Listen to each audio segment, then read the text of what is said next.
2월 2일 본문은 요한복음 9장 24절에서 41절입니다.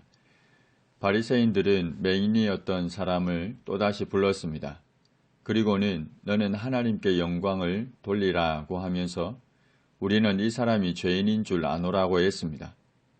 바리새인들은 맹인이었던 사람에게 안식일에 자신의 눈을 뜨게 한 예수는 죄인이라고 말하라고 위압감을 줍니다. 그것도 하나님의 이름을 들어서 위증하라고 위압감을 줍니다. 하나님께 영광을 돌리는 것은 인간의 마땅한 기본 도리입니다. 그리고 성도가 힘써 추구해야 할 삶의 목표이기도 합니다. 그런데 바리새인들은 하나님께 영광을 돌리라고 하면서 위증을 강압하고 있습니다. 이것은 하나님의 이름을 망령되게 일컫는 죄입니다. 이런 위압적인 상황에서 맹인이었던 사람은 그가 죄인인지 내가 알지 못하지만 한 가지 아는 것은 내가 맹인으로 있다가 지금 보는 이것이라고 대답했습니다. 맹인이었던 사람은 자신이 직접 경험한 분명한 사실만을 이야기합니다. 그러자 또다시 묻습니다. 그 사람이 너에게 무엇을 했느냐? 어떻게 내 눈을 뜨게 했느냐? 사실 이 질문은 이미 했던 질문이었고 맹인이었던 사람이 이미 대답했던 질문입니다. 그래서 이렇게 답변합니다. 내가 이미 얘기했는데도 듣지 않으면서 어찌하여 다시 듣고자 합니까? 당신들도 그의 제자가 되려 합니까? 맹인이었던 사람은 진실을 알고자 하는 마음은 추호도 없고 그저 자신들이 듣고 싶어하는 말만 듣고자 하는 그들에게 조롱 섞인 말을 합니다. 그러자 바리새인들이 욕을 퍼부었습니다. 그리고는 이렇게 말합니다. 너는 그의 제자이나 우리는 모세의 제자라. 하나님이 모세에게는 말씀하신 줄을 우리가 알지만 이 사람은 어디서 왔는지 알지 못하노라. 바리새인들은 자신들이 모세의 제자라 했습니다. 그래서 모세의 자리에서 사람들을 가르쳤습니다.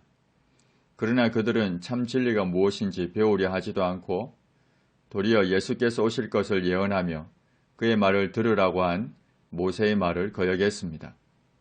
그러면서 예수를 향해서도 이놈은 어디서 왔는지 알지 못한다고 욕설을 퍼붓고 있습니다. 맹인이었던 자가 다시 대답합니다. 이상하다. 이 사람이 내 눈을 뜨게 했는데 당신들은 그가 어디서 왔는지 알지 못하는군요. 하나님이 죄인의 말을 듣지 아니하시고 경건하여 그의 뜻대로 행하는 자의 말은 들으시는 줄을 우리가 압니다. 창세 이후로 맹인으로 난 자의 눈을 뜨게 하였다 함을 듣지 못했으니 이 사람이 하나님께로부터 오지 않았다면 아무 일도 할 수 없을 것입니다. 맹인이었던 자는 이 사람이 나의 눈을 뜨게 했고 이러한 능력은 하나님께로부터 오신 분이기 때문에 가능한 것이라고 다시 분명히 말했습니다. 예수는 죄인이 아니고 도리어 경건하여 하나님의 뜻대로 행하는 자이며 하나님께로부터 온 자라고 사실을 바탕으로 논리 있게 바리새인들을 가르칩니다. 사실을 바탕으로 논리 있게 진실을 말하는 맹인이었던 자의 말에 반박할 수 없게 되자 바리새인들은 네가 온전히 죄 가운데서 나서 우리를 가르치느냐 하면서 폭력을 사용해서 쫓아내어 버립니다. 너는 하나님께로부터 용서받지 못하는 지옥에 갈 죄인이라고 욕을 하면서 폭력을 사용해서 쫓아내어 버립니다.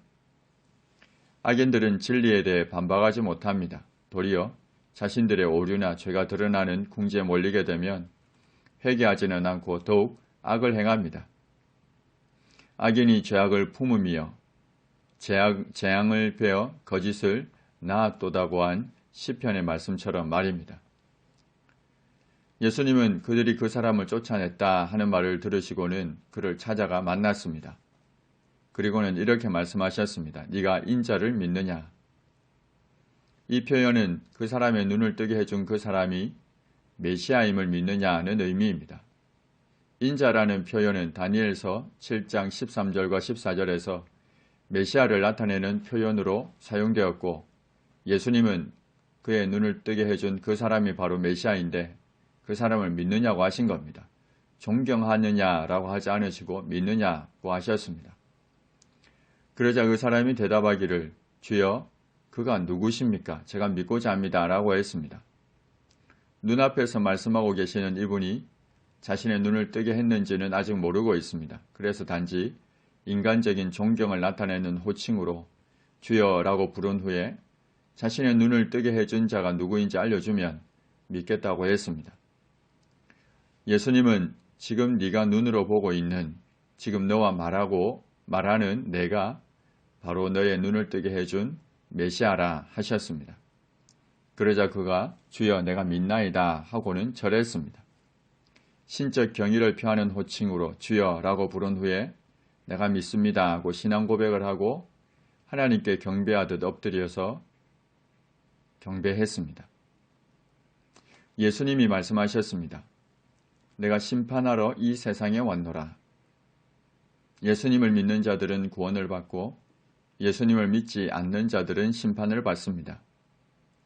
예수님을 본다고 하나 보지 못하는 영적 맹인들의 완악한 죄를 지적하시며 그들의 심판을 선언하십니다. 보지 못하는 자들은 보게 하고 보는 자들은 맹인이 되게 하려 함이라. 그러자 바리새인 중에 예수와 함께 있던 자들이 이 말씀을 듣고는 우리가 맹인인가 라며 쏘아 붙였습니다. 예수님이 그들에게 말씀하시기를 너희가 맹인이 되었더라면 죄가 없겠지만 본다고 하니 너희 죄가 그대로 있느니라고 하셨습니다. 바리새인들은 교만에게도 자신들은 높은 지식을 가지고 있다고 여겼고 이러한 교만함 때문에 자신을 돌아볼 기회도 갖지 못했습니다. 이 교만과 오만은 예수님께 나아갈 기회도 얻지 못하게 했습니다. 그래서 죄에서 벗어날 수 없다고 예수님께서 말씀하셨습니다. 잠언 26장 12절은 네가 스스로 지혜롭게 여기는 자를 보느냐 그보다 미련한 자에게 오히려 희망이 있느니라고 말씀하고 있습니다.